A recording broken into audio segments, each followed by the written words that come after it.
What's good? It's Woog. Boy, oh boy. So Josh Warrington was shockingly upset, eventually TKO'd versus Mauricio Lara, who most didn't know going into the fight. He had wanted to fight Zhu Khan, one of the recognized WBA lesser champs. And Warrington even went as far as to relinquish his own IBF title to be able to set up bigger fights down the road. And that appears to be where his mistake might have lied. You know, they're saying, did he look down the road a little too much and not focus on his immediate opponent, even if his immediate opponent wasn't a big name or somebody who the boxing world was taking super seriously. Warrington had won the title a couple of years ago, upsetting Lee Selby, and then he defended it against former champ Carl Frampton, and he just takes it to these guys. Like, he's super, I don't want to like use the cliche term scrappy, but I mean, this guy, yes, he's an intelligent combination puncher, and yes, he does make the right entry points and the right angles to be able to shoot his combinations and not get hit with devastating firepower, but he really just gets after it, and he's in your face. Carl Frampton himself was a high-pace, high-intensity fighter. Watches, you know, I mean, he was a counterpuncher, a skilled counterpuncher, but he was able to fight at a high octane. If you watch his classics versus Leo Santa Cruz, or even some of his fights before that at a lower weight class. But Frampton was overwhelmed by Warrington's pace in the early rounds and wasn't able to catch up on the scorecards. And since that defense versus Frampton, Warrington had also beaten one of the top contenders, Kid Galahad, who was actually the IBF mandatory that Warrington said, no, I don't want to fight the guy I just fought and beat again. You know, that was the IBF mandatory that then got him stripped of the title because he didn't agree to the rematch versus Kid Galahad. He just fought Kid Galahad like less than 2 years ago. So yeah, that was a bit of sanctioning body silliness, if you will. But Warrington steps in the ring with Mauricio Lara and just gets smoked. He got hurt, then he got hurt again, then he fell down in the fourth round. They could have stopped the fight then. He eventually kind of collects his senses and is able to survive the next few rounds. It was kind of like when Anthony Joshua first got hurt against Andy Ruiz after knocking Ruiz down, where he was kind of like hobbling along. Then he got floored a second time at the end of the round. But then Joshua survived the next 2 or 3 rounds and was somewhat competitive, trying to get his bearings back, still probably losing the rounds, but not getting blown out in any round. And then he eventually gets hit again, and all of a sudden it all starts again. You go haywire, and you eventually get TKO'd. That was kind of what happened, except for in Ruiz Joshua, it happened a little more suddenly. Well, actually, not necessarily. It was about the same clip in terms of when the person got hurt, when they recovered, and when they got finished. You know, to totally end the fight. But Warrington just took a really bad L, took a lot of damage, and it's crazy, man. In some of these, you know, lighter weight classes, you could either get old overnight, or when you lose focus and you lose badly, that loss tends to kind of creep into your future fights. You're just not the same person you were, as you were before the loss. And man, I don't know, like, I'm assuming that the rematch clause is going to kick in and Warrington versus Mauricio Lara 2 is going to take place, and I think Warrington should win that fight. You know, he should be a lot more focused, perhaps, than he was going into this first one, and maybe a different game plan, maybe not hanging around in the pocket so much, which, I mean, one of Warrington's crafts was being able to get in and out of the pocket, kind of ambush, throw your punches, get out of harm's way, swim without getting wet, if you will. Shout out to Naseem Richardson, the late, great Naseem Richardson.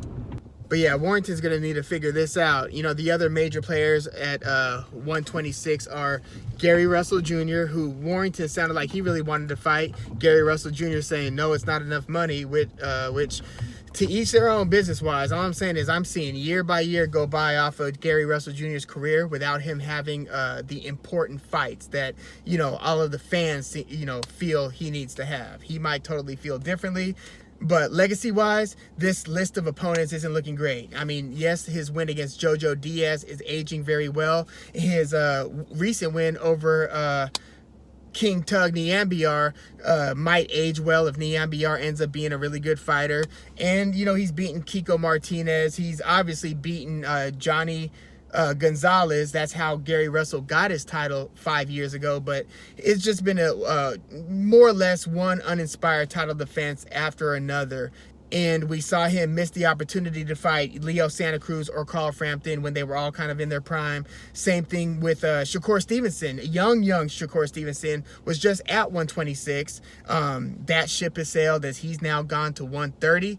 Gervonta Tank Davis is actually on PBC, as well as, you know, Gary Russell being on PBC. They can promotionally make that fight happen, but I don't expect it to, because this is Gary Russell Jr. we're talking about here. And granted, he did take on a very young and inexperienced, but still great, obviously, Lomachenko. And that was Lomachenko's third professional fight. That's the one loss on Gary Russell Jr.'s career, decision loss. But yeah, I would have loved to have seen Gary Russell versus Josh Warrington, and it looks like that ship might have sailed if Warrington's not able to get things back on track and be a championship level fighter again. Because yeah, there are a lot of questions that need answering after a very, very difficult loss like that.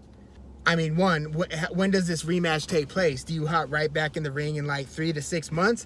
I almost think that you should be inclined to take a little more time off, maybe even take a fight in between. I don't know if that causes you to relinquish the rematch clause. But yeah, it's going to be interesting to see where Josh Warrington goes from here. But whew, what a unexpected. Yeah, if somebody bet on Lara, they cleaned up. But I don't think anybody really expected Lara to win this one. And I really don't know what to chalk it up to. Most are kind of dismissing it as Warrington's lack of focus. But I don't know. These things, sometimes they happen fast, where, you know, the margin for error was so slim, and, you know, given Warrington's style that requires so much energy, almost like a Jorge Arce, for those that remember him back in the day. Very energetic fighter. That requires a lot of youthfulness in your movements, and I don't know, maybe a little bit of that is dipped off, but again, I'm just Monday morning quarterbacking here. What I do know is that Warrington, as a major player at 126, is in question. The person who I think is surging with a bullet is Emanuel Navarrette. He might be the biggest must-watch at featherweight right now. Obviously, when Gary Russell steps in the ring, his speed is electrifying. But in terms of the way that they're handling their career, the fights that they're starting to take on, and the frequency in which they're fighting, keep in mind, Russell fights once a year. Emanuel Navarrette fought like 2-3 times during COVID and a couple times just before. He's been fighting a lot. Emanuel Navarrette, look out for him. But yeah, this is going to be interesting to see how this division develops going forward.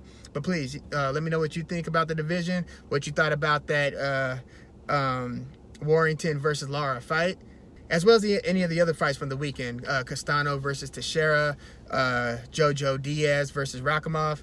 Also, one thing that is unfortunate about this Warrington loss is that you want to see fighters rewarded for daring to be great. To relinquish a belt, to go pursue big fights and stuff, you know, you admire the tenacity, and you admire the self-belief. It looks like maybe the focus in the immediate fight slipped a little bit, but in terms of career ambitions and willing to take on the best fights, the most interesting and exciting and challenging fights, I think Warrington has truly been trying to do that, not only with his win over you know, Lee Selby and winning the title, but defending it against Frampton and Galahad, and then dropping the belt saying, no, you know, because I'm not fighting this guy I just fought, but I want to take on greater fights. It looks like it might have backfired on Warrington in this case, you know, but hats off to him for at least appearing to wanting to take that step.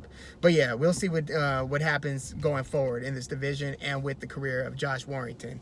Please leave your comments in the comments, like the video, subscribe to the channel if you are into the fight talk. I'm Woog. Thanks for tuning in.